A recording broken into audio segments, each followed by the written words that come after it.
కానీ ఉమ్మడి కరీంనగర్ జిల్లాకు నీళ్లు మొత్తం ఎవరు పట్టుకపోతారా? నీళ్ళు పట్టుకపోయేది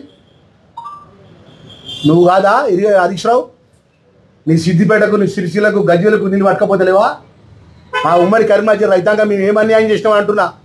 మాకు నీళ్ళ చుక్క ఇస్తావా నువ్వు?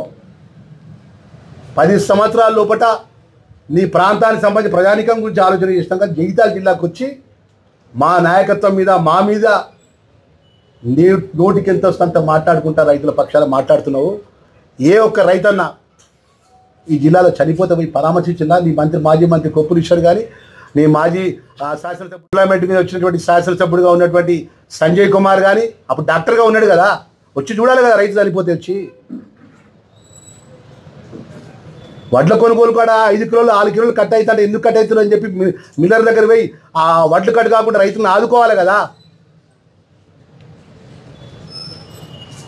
ఖమ్మంలో రైతులకు బేడి వేసింది కదా, బేడి వేసి తీసుకుపోయింది మీరు కాదా అంటున్నా.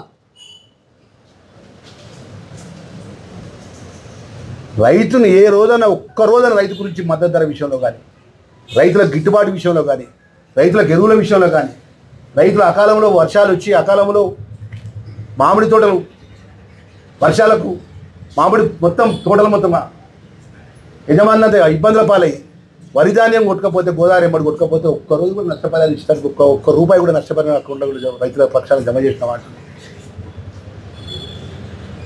మహారాష్ట్రకు సంచుల గురించి మాట్లాడుతున్నావు కదా, ఆ సంచుల సంస్కృతి నీదయా? అది కేసీఆర్ది. మీ మాజీ ముఖ్యమంత్రి ఏదైతున్నాడో అప్పుడు కలకత్తాకు ఇది ఉత్తరప్రదేశ్కు సంచులు పంపించిందట. బీజేపీకి సంబంధించినటువంటి నాయకత్వమైన కన్నెర చేసింది. పెద్ద పెద్ద పత్రికలకు శీర్షికలు వచ్చినాయి. అప్పుడు ప్రభుత్వంలో ఉన్నప్పుడు, ముఖ్యమంత్రిగా ఉన్నప్పుడు కేసీఆర్ అక్కడ జరిగితే ఎన్నికలు జరిగితే కలకత్తా రాష్ట్రానికి ఉత్తరప్రదేశ్ ములాయం సింగ్ యాదవ్కు, తమిళనాడుకు స్టాలిన్కు వాళ్ళందరికీ డబ్బులు పంపించిందని పత్రికల్లో వచ్చినాయి.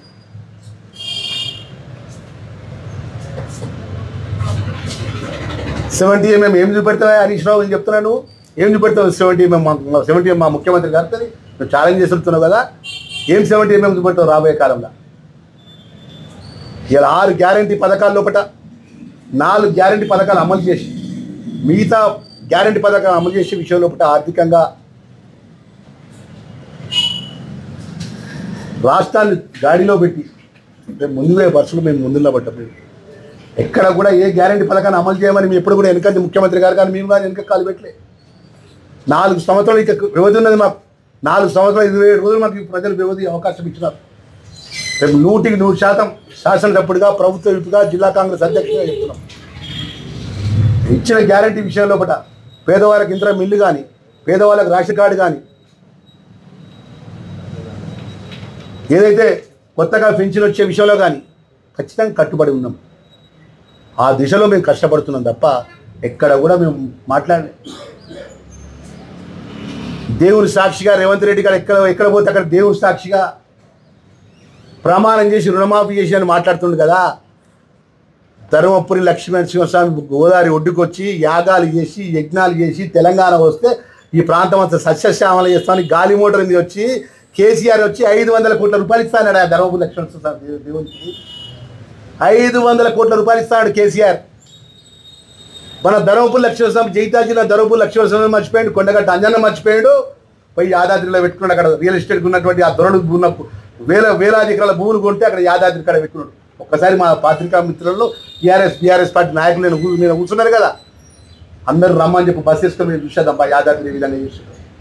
ఏం చేసి మా ధర్మపురి లక్ష్మీనరసింహస్వామి దేవుడు ఏం చేసాడు? మా కొండగట్ట అంజన్న ఏం చేసాడు?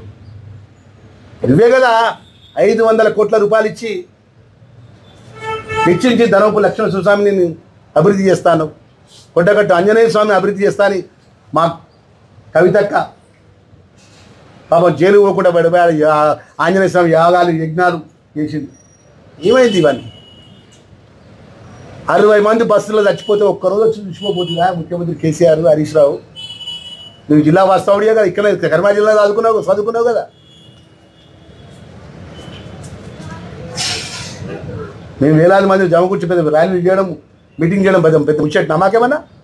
ఇలా పాత్రికేయ మిత్రుల ద్వారా మనవి చేసేది ఏంటంటే వాస్తవ పరీక్షల పరంగా ఆరోపణ చేయండి, మేము స్వీకరిస్తాం, మేము జవాబు చెప్తాం. డిపెండెంట్ ఎంప్లాయ్మెంట్ ద్వారా వచ్చినటువంటి ఎమ్మెల్యే పాదయాత్ర చేస్తే రాష్ట్ర నాయకత్వంతో వచ్చి గౌరవ ముఖ్యమంత్రి గారిని లేకపోతే జగిత్యాల జిల్లా ఎలాంటి కూడా అభివృద్ధి జరగలేదని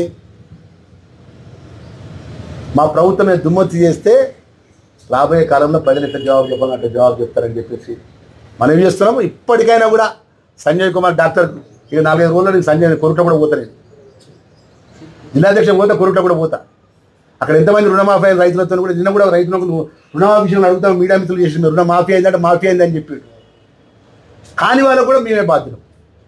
గౌరవ ముఖ్యమంత్రి గారు బాధ్యుడు, వ్యవసాయ శాఖ మంత్రి బాధ్యులు, ఫైనాన్స్ మినిస్టర్ గారు, ప్రభుత్వంలో ఉన్నటువంటి భాగస్వాములు చేసినటువంటి మేమందరం కూడా బాధ్యత తీసుకుంటాం.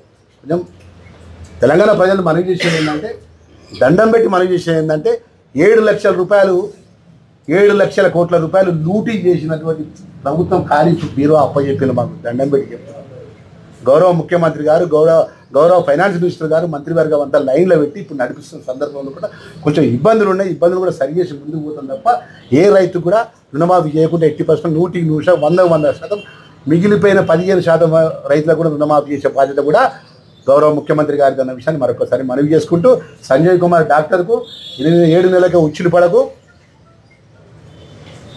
మన షుగర్ ఫ్యాక్టరీ సంబంధించిన విషయాలు ఇప్పుడు ఎందుకు మాట్లాడలే ఇక నిన్న చెప్తాం. నీ నిజవర్గం తిరుగుతాం, నీ చేసిన గొప్పతనాలు కూడా చెప్తాం, నీ తండ్రి చేసిన గొప్పతనాలు కూడా చెప్తాం. డిపార్ట్మెంట్ ఎంప్లాయ్మెంట్ మీద వచ్చి మా మీద దాడి చేస్తే ఊగునంత కాంగ్రెస్ పార్టీ కార్యకర్తలు ఏం తక్కువ ఏం లేరు.